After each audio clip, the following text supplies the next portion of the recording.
Assalamualaikum warahmatullahi wabarakatuh. Kembali lagi bersama saya, Putri Kartikasari, dengan NIM 2305110585, mata kuliah Teori Sastra. Pada video hari ini, kita akan membahas mengenai teori sosiologi sastra. Teori sosiologi sastra adalah mengkaji hubungan manusia dengan manusia lainnya. Nah, untuk simak materi selengkapnya, jangan lupa simak video ini sampai akhir ya teman-teman. Sosiologi berasal dari kata sosiologi dan sastra. Sosiologi berasal dari kata sos, Yunani yang berarti bersama, bersatu, kawan, teman, dan logi. Logos berarti sabda, perkataan, dan perumpamaan. Sastra dari akar kata sas, Sansakerta, berarti mengarahkan, mengajarkan, memberi petunjuk dan instruksi.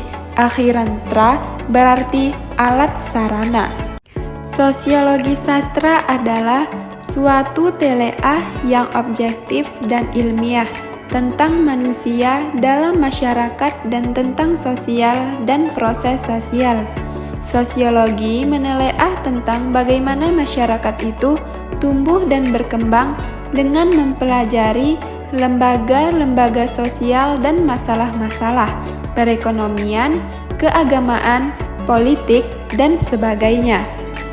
Nah, ternyata teleah sosiologis itu mempunyai 3 klasifikasi, yaitu yang pertama adalah sosiologi pengarang, yakni yang mempermasalahkan tentang struktur sosial, ideologi politik, dan yang lain-lain menyangkut status pengarang. Yang kedua, sosiologi karya sastra, yakni mempermasalahkan tentang suatu karya sastra tersebut dan apa tujuan atau amanat yang hendak disampaikannya. Yang ketiga, sosiologi sastra, yakni mempermasalahkan tentang pembaca dan pengaruh sosialnya terhadap masyarakat pada prinsipnya. Menurut Lauran dan Swingwood, terdapat 3 perspektif berkaitan dengan sosiologi sastra, yaitu yang pertama, penelitian yang memandang karya sastra sebagai dokumen sosial yang di dalamnya merupakan refleksi situasi pada masa sastra tersebut diciptakan. Yang kedua, penelitian yang mengungkap sastra sebagai cermin situasi sosial penulisnya. Yang ketiga, penelitian yang menangkap sastra sebagai manifestasi peristiwa sejarah dan keadaan sosial budaya. Untuk lebih memahami mengenai teori sosiologi sastra, mari kita gabungkan sebuah novel yang berjudul Bekisar Merah yang terdapat pada 5 peristiwa. Yang pertama yaitu gejala sosial. Sejak kecil, Kanjat tahu teman-teman lelaki dan perempuan sering terpaksa meninggalkan kegembiraan main gasing ataupun kelereng karena harus membantu orang tua mencari kayu. Karena sebab yang sama, teman-teman bermain Kanjat kebanyakan putus di jalan sebelum tamat sekolah dasar yang terdapat pada halaman 121. Nah, yang kedua yaitu norma sosial yang terdapat dalam novel Bekisar Merah adalah orang-orang perempuan mengurus darsa dan lasi. Celana pendek darsa yang basah dilepas dengan hati-hati. Ada yang memaksa darsa menegak telur ayam mentah. Mereka lega setelah menemukan tubuh darsa nyaris tanpa cedera kecuali beberapa luka goresan pada tangan dan punggung. Tetapi bau kencing terasa sangat menyengit. Lasi pun siuman setelah seorang perempuan meniup-niup telinganya yang terdapat pada halaman 21. Nah, dari kutipan tersebut terdapat norma sosial yaitu gotong royong antar masyarakat. Kebiasaan yang dilakukan warga desa apabila ada yang terkena musibah adalah saling membantu seperti yang terjadi pada Darsa ketika terjatuh dari pohon kelapa. Tetangga Darsa pun menolong dan mengurus Darsa yang telah kesakitan. 3 adalah peristiwa hukum pada novel Bekisar Merah, yaitu atau tentang Cimeng. Ayahnya harus masuk penjara selama 5 bulan karena kedapatan membawa cabang-cabang kayu pinus yang dipungut di tepi hutan untuk kayu bakar. Padahal barang yang dibawa itu hanyalah sisa curian sekelompok maling yang direstui mandor hutannya sendiri, yang terdapat pada halaman 121. Dari kutipan tersebut menceritakan tentang para penyadap yang mencuri kayu di hutan untuk dijadikan kayu bakar untuk mengolah nirah. Ayah Cimeng merupakan salah satu warga yang tertangkap basah oleh mandor hutan ketika sedang mengambil kayu-kayu hutan yang tidak seberapa. Namun hukuman yang ia terima sangat membuatnya sedih karena anak dia, istrinya, harus membanting tulang demi memenuhi kebutuhan sehari-hari. Ayah Cimeng harus dipenjara dengan tuduhan pencurian.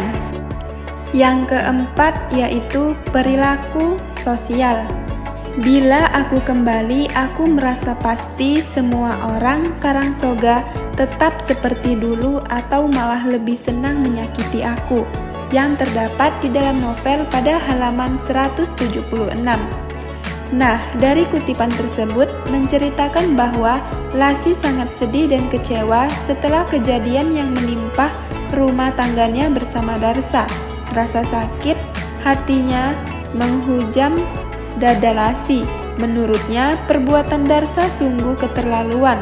Kamjat yang datang untuk membujuk Lasih agar mau pulang ke rumah emaknya ternyata sia-sia. Lasih tidak ingin melihat Darsa maupun orang-orang di desa Karangsoga yang selalu menyakiti dan memandang dirinya hanya dengan sebelah mata. Yang kelima adalah peristiwa sosial. Tetapi kebanyakan orang percaya bahwa semua kesontoloyoan Darsa bermula dari akalan-akalan Bunek. Sipah yang cacat dan sangat pemalu kurang layak dianggap punya keberanian menggoda Darsa. Seorang penutur dengan gaya sangat meyakinkan berkata, orang pertama yang tahu akan kesembuhan Darsa tentulah Bunek sendiri. Kata petutur ini, kesembuhan Darsa tidak boleh dibuktikan langsung pada istrinya, melainkan harus kepada orang lain lebih dahulu. Kata penutur itu pula. Yang demikian adalah syarat yang biasa dilakukan oleh dukun lemah puncuk seperti Bunek. Nah, dari kutipan tersebut diceritakan bahwa perbuatan yang dilakukan oleh Darsa kepada Sipah adalah suruhan dari Bunek. Bunek sengaja ingin menjebak Darsa sehingga menjadikan Sipah sebagai umpannya dan bersalah yang harus bertanggung jawab atas semua perbuatannya itu. Kesimpulan sosiologi sastra dapat dilihat dari nilai sosiologi sastra pembaca. Pendekatan sosiologi sastra berhubungan dengan nilai kehidupan kemasyarakatan. Pendekatan ini dilatar belakangi dengan keberadaan karya sastra yang tidak terlepas pada kejadian yang ada dalam masyarakat. Nah, itulah pembahasan materi teori sosiologi sastra serta penerapan sosiologi sastra pada novel Bekisar Merah. Jangan lupa like, komen, dan subscribe video ini. Sampai jumpa pada video selanjutnya. Assalamualaikum warahmatullahi wabarakatuh. Audio Jungle.